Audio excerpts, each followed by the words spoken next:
Should you be asking for consent in your relationship? Let's talk about it today on the Prude's Guide to Intimacy. Yeah. What's up, people? Welcome back. Do it through a text message. You can do it through an email. What is consent even?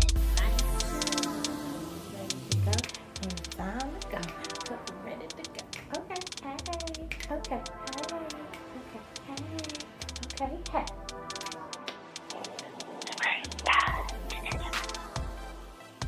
Welcome back to the Prude's Guide to Intimacy. For those of you who don't know me, I'm Amanda. So all month of April, we are talking about sexual assault awareness. And today we are focusing on sexual assault and relationships, more specifically consent.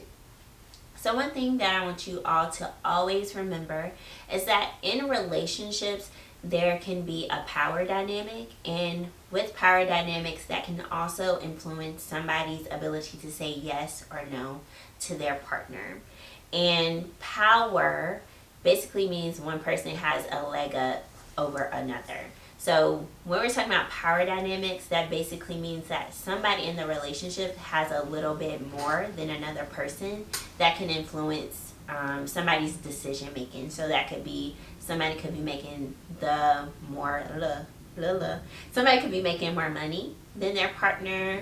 Somebody could be the person who is providing the shelter, transportation, and all of those things can influence if somebody says that they don't want to be sexual with somebody. So when you are asking for consent from your partner, make sure that when they consent to be sexual with you or cuddle with you or anything like that, that they are doing it because they really want to and not because of your influence in the relationship.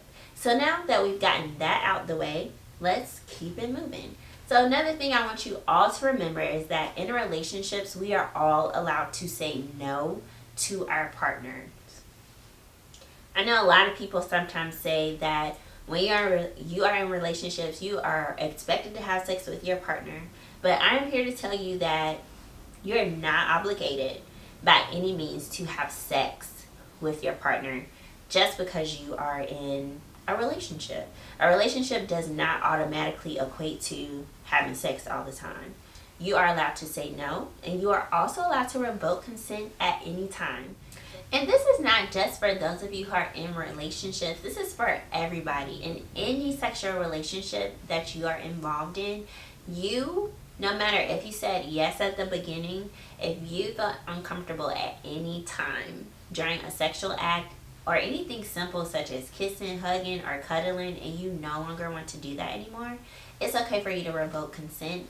And the person or persons that you are doing these things with should respect you enough to stop and honor that you said that you didn't want to participate anymore. Also in relationships, I want you to remember that you need consent to try new things with your partner. So you shouldn't just pop up with, certain things on them without having a discussion first. So let's say if you wanted to get into bondage, right? And you kind of beat around the bush about it with your partner. You say, hey, what do you think about, trying some bondage type of things? And your partner says, that sounds cool, whatever. And then the next day you're like, I'm ready, right? And you got the ropes and the handcuffs and different things like that. And your partner's like, well, wait a minute, right? And you're like, but you said it was okay.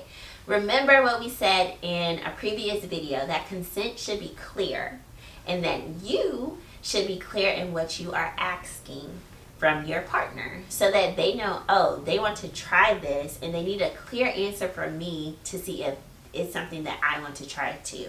So remember that you should get consent before, during, and after.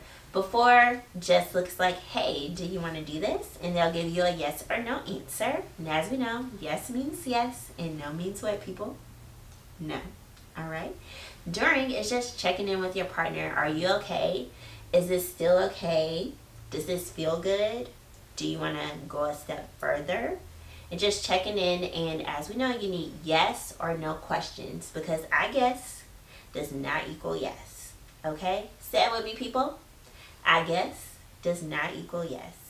And after you and your partner have finished doing whatever it is that y'all doing, check in with them. Is this something that you would like to try again? And if we try this again, what needs to be different? Or what else would you like to add or take away from the experience? And there are 2 things that I want you to remember, okay? Consent can be sexy. It doesn't have to look like y'all in the middle of whatever it is you're doing. You like, you good? You sure you good? Okay. You know, put that sexy, sultry voice on. Check in with them and say, hey, you doing good? Does this feel okay? All right. And keep it moving. I also want to remind you that when you are having sex to make up for a wrong that you are doing, make sure that you definitely have clear consent from your partner. Now, if they are mad at you and they say, no, I don't want you to touch me, I don't want you to be near me, respect that. Don't start tugging on their pants, on their shirts, telling them, no, I love you, I'm so sorry. They said no. And consent should be respected there too. And anyway, you should be having a conversation with them, not trying to have sex with them to blow over whatever it is that you did. But that's a conversation for another video. Alright? And for our not so fun fact of the day, y'all ready for this? Alright, so 51.9% of women report rape by intimate partner, and 40.8% of women report rape by an acquaintance. And let's talk about men, because we cannot leave them out of the discussion about sexual assault and violence. So 52.4% of men report rape by an acquaintance, and 15.1% of men report rape by a stranger. So that's all I have for you today on the Priest's Guide to Intimacy. Make sure that you like, share, and subscribe, and I'll see you next week.